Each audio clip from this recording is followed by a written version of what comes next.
Okay, Assalamualaikum warahmatullahi wabarakatuh.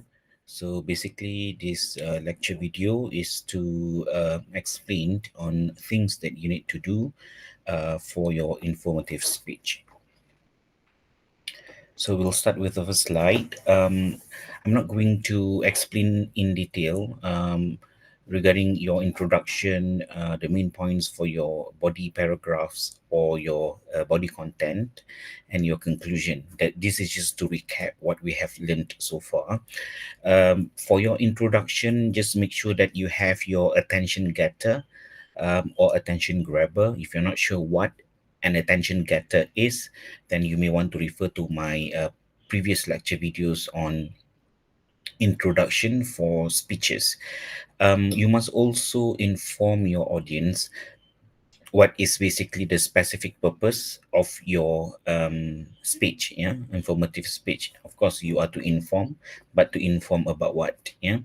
And also, don't forget to include the topic and the central idea in your introduction. And once you are done with that, don't forget to also greet your audience. And you may end your introduction with just a simple sentence, and that is to transit you from your introduction paragraph or introductory paragraph to the first body content. Yeah. Now, next is for your body content, there should be three paragraphs, yeah, or three body contents, and each body content will talk about one main idea. So you have to decide what are the three main ideas that you wish to have in your informative speech.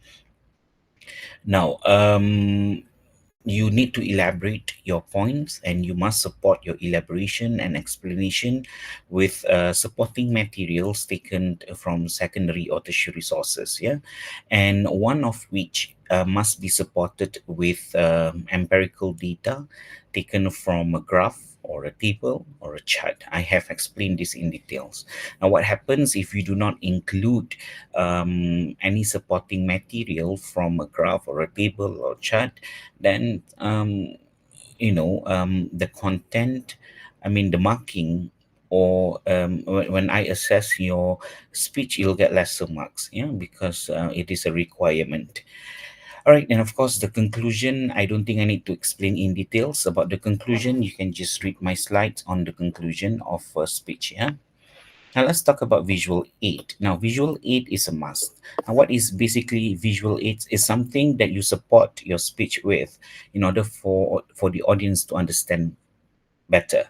Now a lot of you will be using perhaps slides, or maybe some videos or photos or images, or even to use some other some props, to assist your explanation and your speech presentation. Now, having a visual aid is a must because it is part of the rubrics, and you'll be assessed whether or not you have, or you have included your visual aids in your speech, yeah? But what is not compulsory is to use slides, because slide is just one of the visual aids. I mean, you can just simply choose other visual aids that you find relevant, relatable, and perhaps easy for you to come up with for your speeches, yeah, including informative speech. You can just refer to my notes on visual aids to further understand on the kinds of visual aids that you can actually employ for your informative speech. Now, if you're using video or audio, ideally not more than 1 minute.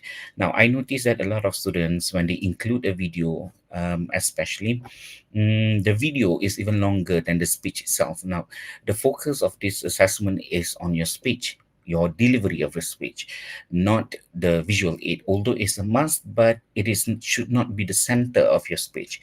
Your speech should be the center of your speech. The way you deliver your speech should be the center of your speech, yeah? And if you are using slides to assist your presentation of your speeches, make sure that your slides are not too wordy, okay?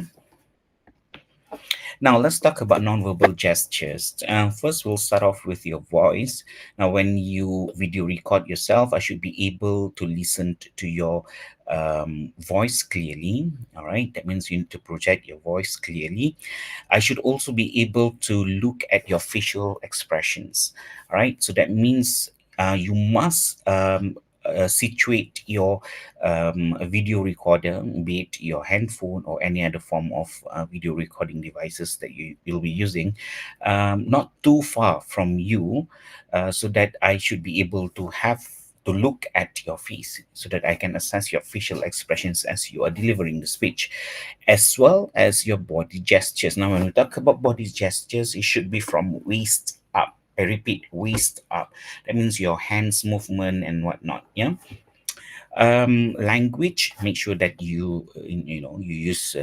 I mean, you pronounce the words correctly, use correct grammar, so on. Now, let's talk about your attire. It should be semi-formal attire, no round neck collar. All right.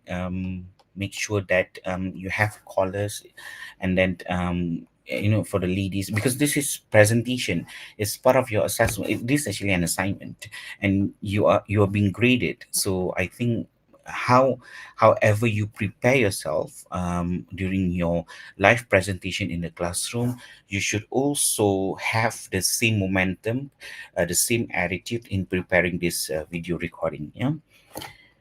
And how to position your camera for your recording, as I mentioned earlier, it should be from waist up. Try not to just have your face in it, okay? Otherwise I won't be able to assess your body gestures. Try not to have the whole body in the video, otherwise you need to situate or locate your camera too far, and that will somehow hinder me from listening to your presentation clearly. All right. Now, once you are done with this, when you record, make sure that your recording is one take. Meaning to say, when you click record, then you should start your speech from the beginning until the end, and there shouldn't be any pause, or you stop for a while so that you can continue later on for the second part of the video and whatnot. No. And if, let's say, you record and you notice that there's some blunders in your recording, where you mispronounce something, and you like to cut that thing off and replace it with another, or inserting it with another excerpt of a video where you record later on, cannot be that way. It cannot be the recording cannot be like where you're able, I mean, you cut off things and then you insert new videos. It will be like a bit messy, and we don't want that. What I want you to do is to video record from the beginning in one take. That means once you click record, you start to deliver your speech with your introduction, your body content, and your conclusion. And if, let's say, you make mistakes during your delivery, it's okay. Do it like how people deliver speech physically. If you say things wrongly, you just apologize and you move on with your points and with the points in your speech, yeah, until the end. And make sure that the recording is between 6 to 10 minutes, and most importantly, there should not be any background music. I repeat, there should not be any background music. Yeah, there should not be any background music. And once you have recorded your video, you just upload it on YouTube. And when you want to publish your video for visibility, either you choose public or unlisted. Do not choose private. I repeat, do not choose private, public or unlisted. And of course, you name your video as such. Yeah? So I guess that is all. Thank you so much. Assalamu alaikum.